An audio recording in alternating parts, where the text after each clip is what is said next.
Hey beautiful people of Sick Talking YouTube. So today we're going to talk about the sacral chakra, and it is just below the navel, and it is in an area where you would have, where you would get pregnant, but it's not just for women, it's for men too. That area governs the water in your body.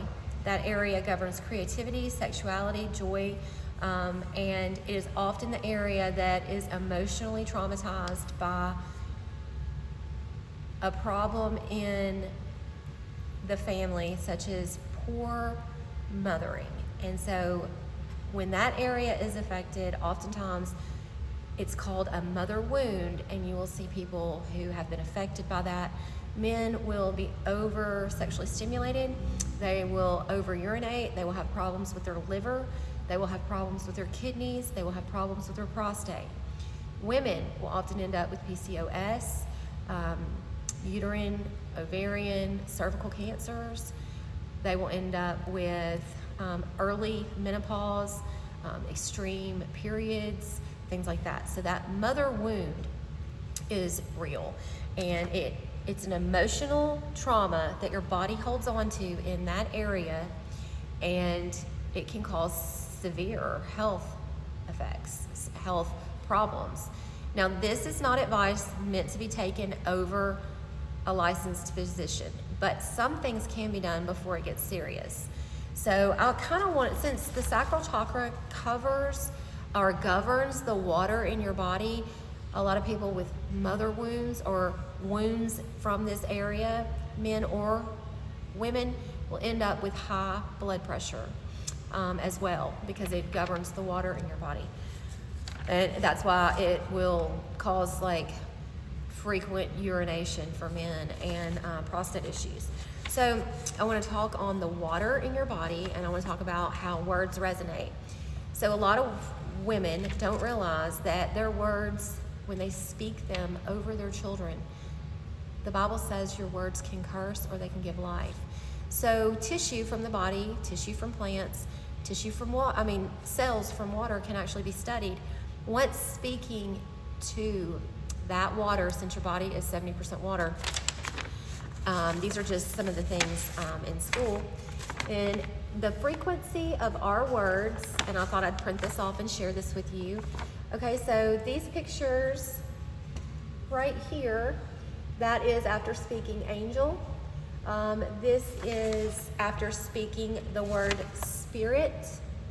This over here is after saying you too, so the water is basically swirling back around. So if someone says something hateful and you turn around and say you too, it's basically you're rejecting it. The water is spinning it back out.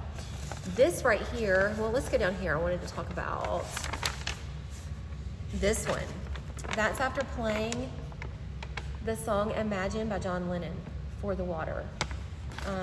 This one right here is after hearing Amazing Grace. So the particles, the cells, begin to either grow in a beautiful way or they begin to mutate. This right here, this really ugly, cheesy, mildewy, nasty looking, craters start forming, cells start mutating, is after saying, you disgust me. So our body will hold on to trauma, and those things right there, just words, can affect us in big ways. So if you've had an over-dominating, controlling, narcissistic mother, if you've had a mother that had her own issues to deal with, whether it was addiction or she was absent, or she took her anger out on you, those will affect you, and that is where you will hold on to that. Your chakras are basically your emotional health that eventually turns into physical health, okay? So one of the ways, and one of the best ways in which you can deal with those traumas are, number one, cut those people off. If you don't, those emotional traumas, not only will you hold on to them, they will grow, just like a cancer. And those physical problems and those ailments will continue to get worse. Number two, deal with it. Try to figure out, acceptance is key. I don't care if it's recovery from addiction or if it is therapy from bad relationships.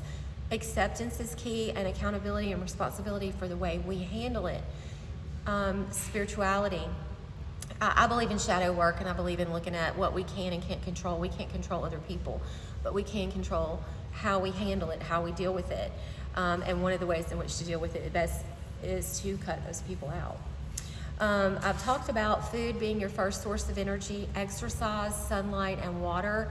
Those have to be dealt with in order to heal. And once you start healing your body, your mind, and your spirit follows suit. Anyway, and another way that I haven't talked about that I mentioned the other day is crystals and rose quartz. I mentioned the other day, you can use rose quartz crystal in a bath, or I bought this one at a place called Serendipity Hippie, and also bought this one, and I'm going to cover intuition, spirituality, and what an amethyst means. My daughter Autumn found an amethyst about this size or a little bigger in our driveway when we had our farm in Potts Camp, and I had no idea that it was going to be a picture of things to come.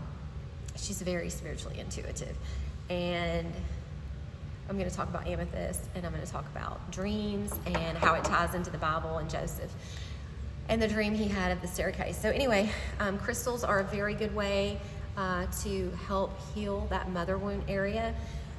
So I put it on my belly, my abdomen rather, at night and sleep with it. And if you are dealing with narcissistic or mother issues, like I said, number one, you gotta cut them off. But then if you're trying to actually start clearing out the negative energy from that area, crystals are an amazing way. Sleep with it near your belly. It relaxes that area. If you're dealing with excessive cramps, if you're dealing with early menopause, it totally you will feel the soothing almost instantly. If it's a true rose quartz, and if it's large enough, you want one that's large enough that you can actually just lay it up beside you. And I've put this in the bathtub with me as well and lay it on my tummy.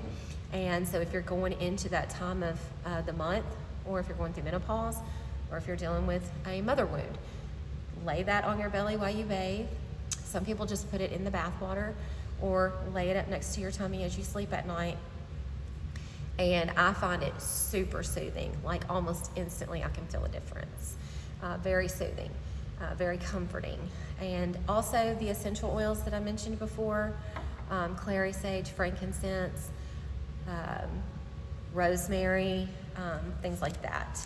So make sure that you're nourishing your body, mind, and spirit and clearing out negative energy from those areas if you are dealing with emotional issues, because emotional issues do turn into physical ailments. And let's see what else. I think I touched on everything. Yeah.